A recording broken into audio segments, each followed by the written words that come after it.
15 साल की उम्र में हम लोग क्रिकेट या फिर फुटबॉल खेल रहे होते हैं और दूसरी तरफ राउल मेज़ातोरेस अपने किल काउंट बढ़ा रहा था, वो भी रियल लाइफ में। राउल मेज़ातोरेस 15 साल का होने से पहले ही उसकी लाइफ में एक ही एम्बिशन थी कि उसको सिनालोआ कार्टेल के लिए एक हिटमैन बनना था। और सरप्राइजिंगली राउल की ये विश उसके 15 साल होने से पहले ही पूरी हो चुकी थी। राउल मेज़ातोरेस की तरह ऐसे बहुत सारे और भी बच्चे हैं मेक्सिको में जिनको बहुत ही ज्यादा यंग एज में कार्टेल और वायलेंस से जोड़ना पड़ता है ताकि वो लोग पॉवर्टी और उनकी जो खराब लाइफ कंडीशंस है उनसे वो बाहर निकल सके। रेडम, जो कि एक चाइल्ड राइट एक्टिविस्ट नेटवर्क है मेक्सिको में, वो कहती है कि अराउंड 30,000 बच्चे ऑलरेडी कार्टेल में हैं एज ए ड्रग डीलर या फिर एज ए हिटमैन, और साथ में 2.5 लाख बच्चे ऐसे भी हैं जो कि रिस्क में हैं इन कार्टेल्स में इन्वॉल्व होने के लिए। और रिपोर्ट्स ये भी कहती हैं कि 21,000 प्लस बच्चे ऑलरेडी मर्डर किए जा चुके हैं मेक्सिको में बिटवीन 2000 एंड 2019, और ये सारे बच्चे ड्रग डीलिंग और इन कार्टेल्स में इन्वॉल्व थे और इन्हीं की वजह से मैक्सिमम बच्चों की मौत भी हुई। और सैड रियलिटी तो ये है कि उन बच्चों के पास और कोई ऑप्शंस थे भी नहीं। अगर वो कार्टेल ज्वाइन कर लेते तो उनको पॉवर्टी से भी छुटकारा मिलता और साथ ही साथ दूसरे कार्टेल से भी उनको प्रोटेक्शन मिलता। पर राउल की जो स्टोरी है वो टोटली डिफरेंट है, क्योंकि पहले तो राउल बिल्कुल भी गरीब नहीं था, उसको दूसरे कार्टेल्स से प्रोटेक्शन भी चाहिए नहीं था। इंस्टेड दूसरे कार्टेल्स को राउल से प्रोटेक्शन चाहिए था। सो कौन है ये राउल मेज़ातोरेस जिससे सब लोग इतना ही डरते थे, और साथ ही में दूसरे कार्टेल के बच्चों से ज्यादा हम इसको अटेंशन क्यों दे रहे हैं? राउल मेज़ातोरेस, जिसका जन्म 31 अक्टूबर 1991 को सिनालोआ कुलियाकान में हुआ था, और उसकी जन्म से पहले ही कोई भी उसको देख के बता सकता था कि उसके जिंदगी में हद से ज्यादा प्रॉब्लम्स आने वाले थे। क्यों? क्योंकि उसके आसपास का हर कोई, हर एक फैमिली मेंबर सिनालोआ कार्टेल का एक बहुत ही बड़ा मेंबर था। उसके पापा राउल मेज़ाओंतिवोरेस एक बहुत ही बड़े लेजेंडरी मेंबर थे सिनालोआ कार्टेल के, और वो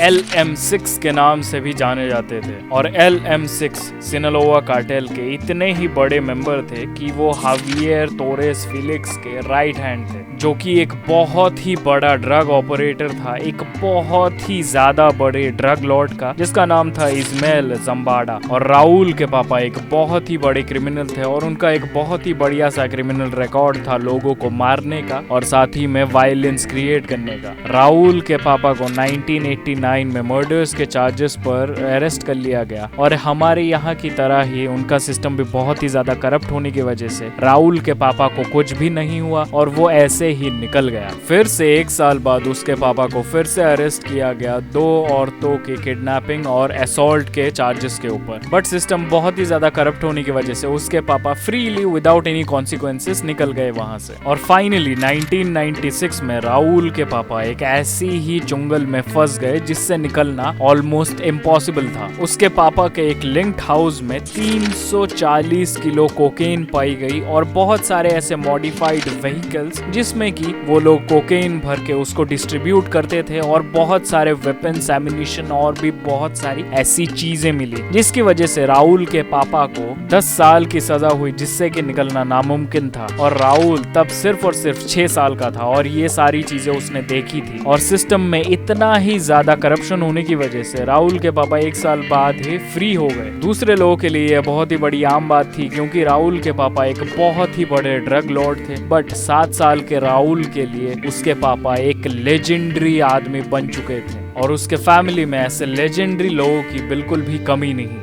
राउल की मम्मी यानी एडा एलिजाबेथ टोरेस फिलिक्स, जो कि बहन थी राउल के पापा के बॉस यानी हावियर तोरेस फिलिक्स की, और राउल के मामा यानी हावियर तोरेस फिलिक्स के एक भाई भी थे जो कि थे मैनुअल तोरेस फिलिक्स, और वो भी एक सेम लेवल के ही कार्टेल के मेंबर थे जो कि राउल के पापा के साथ भी काम करते थे और साथ ही में बड़े बड़े जो मिशंस थे वो भी उनको निपटाते थे, AKA LM1। और राउल के भाई बहन और हर कोई उसके फैमिली का इस कार्टेल से इन्वॉल्व था। और राउल के प्यूबर्टी हिट करने से पहले ही उसकी एक गर्लफ्रेंड थी टेरेसा जम्बाडा निबेला के नाम से, जो कि डॉटर थी इस्माइल जम्बाडा की, जो कि एक बहुत बड़े ड्रग लॉर्ड थे। तो राहुल बचपन से ही घिरा हुआ था इन क्रिमिनल्स और कार्टेल मेंबर्स के बीच। तो राहुल को क्रिमिनलिटी और कार्टेल के बीच रहना बहुत ही ज्यादा नॉर्मल लगने लगा। उसकी लाइफ ही घिरी हुई थी वायलेंस और क्रिमिनल्स के बीच, और दूसरे राहुल की एज वाले बच्चे खेलते कूदते दूसरी सारी चीजें करते। इसी तरफ राहुल नए नए गन्स उठाता और उनको चलाना सीखता, जबकि उसके छोटे छोटे हाथों में उतनी बड़ी गन्स आती ही नहीं। और 15 साल की उम्र से ही राहुल उस कार्टेल के लिए काम करना शुरू कर दिया। उसका नाम पड़ा एल मिनी 6, यानी उसके पापा का LM6 से उसका नाम पड़ा एल मिनी 6। और सभी लोग उसको बहुत ही ज्यादा रिस्पेक्ट भी करते थे और साथ ही में उसकी तारीफ भी करते थे कि वो कार्टेल के लिए कितना ही ज्यादा इन्फ्लुएंशियल होगा और कार्टेल के लिए कितना ज्यादा बाद में फायदेमंद होने वाला था। और राहुल बहुत ही ज्यादा इन्फ्लुएंशियल बन गया था छोटे बच्चों के बीच, और उसकी गन वाली फोटोज फेसबुक में जब वायरल हुई तो उसने बहुत सारे बच्चों को कॉन्फिडेंस दिया ऐसे कार्टेल ज्वाइन करने के लिए। और राहुल अपनी ड्रीम जिंदगी जी रहा था। वो कार्टेल के लिए काम कर रहा था, जैसे मर्जी वैसे वायलेंस क्रिएट कर रहा था, जो मर्जी वो कर रहा था, क्योंकि वो एक ड्रग लॉर्ड के बीच में रह रहा था और साथ ही में उसका कार्टेल से इतना ही ज्यादा अच्छा कनेक्शंस था। बट उसको एक बहुत ही बड़ा झटका लगा जब मार्च 2007 को उसके पापा मारे गए किसी शूट आउट में। और उनकी मौत कैसे हुई वो अभी तक एक मिस्ट्री है, क्योंकि राहुल के फैमिली ने पुलिस को कुछ भी डिस्क्लोज नहीं किया, जिसकी वजह से कोई भी अरेस्ट नहीं हुआ, किसी को भी अकाउंटेबल नहीं पकड़ा गया। और ये किसी के लिए भी बहुत एक बड़ी वार्निंग हो सकती थी कि कार्टेल और वायलेंस की लाइफ जीने से ऐसे भी कॉन्सिक्वेंसेस आ सकते हैं। बट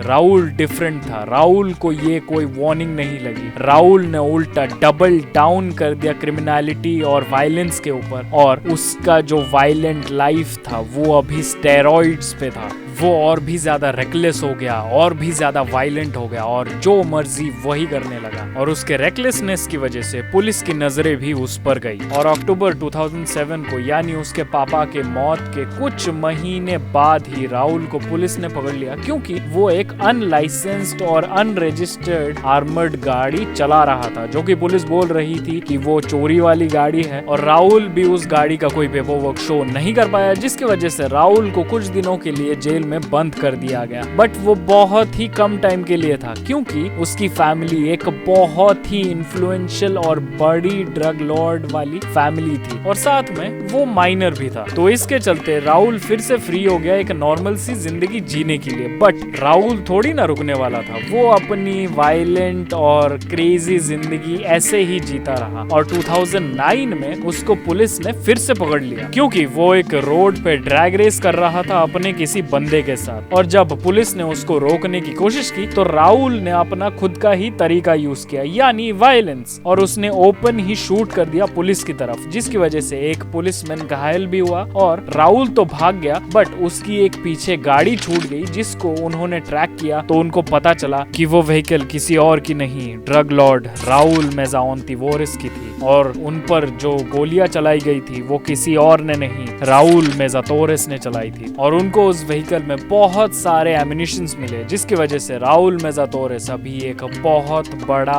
वांटेड आदमी बन गया था। और अप्रैल 2010 में जब राहुल अपने कार्टेल मेंबर के साथ एक लोडेड गाड़ी में बैठा हुआ था जापोपान एरिया में, तो पुलिस ने आके उनकी व्हीकल सर्च करने की कोशिश की। तो उनके पास दो रास्ते थे, या तो वो मान जाता या फिर वो अपनी खुद की टेक्निक ही अपनाता। और एज यूजुअल उसने अपनी खुद की ही टेक्निक अपनाई, जो की थी वायलेंस, और जिसकी वजह से उसने अपनी गन निकाली और ओपन फायर करना चालू कर दिया, जिसकी वजह से एक पुलिसमैन मारा गया। और इस शूटआउट के चलते राहुल का जो वो फ्रेंड था वो तो बच गया, बट राहुल को गोली लग गई इस शूटआउट के बीच, और राहुल की डेथ वहीं पे हो गई। बट उसका जो दोस्त था वो दौड़ के भागने की कोशिश कर रहा था, बट पुलिस वालों ने उसे बहुत ही जल्दी पकड़ लिया। और उस दोस्त ने सारी चीजें राहुल पे थोप दी कि राहुल एक कार्टेल मेंबर के लिए काम कर रहा था, और उनके गाड़ी में जो सारे वेपन्स और एमिनिशंस थे वो सिर्फ वो लोग डिलीवर कर रहे थे एक कार्टेल मेंबर को। और ये सारी चीजें ब्रॉट अप की गई कोर्ट में, और कोर्ट में ऑटोप्सी का रिपोर्ट भी आया, जिसमें कि राहुल का रिपोर्ट थोड़ा सा चौंका देने वाला था, क्योंकि उसमें लिखा था कि राहुल के सर पर बहुत बार वार किया गया एक ब्लंट ऑब्जेक्ट से,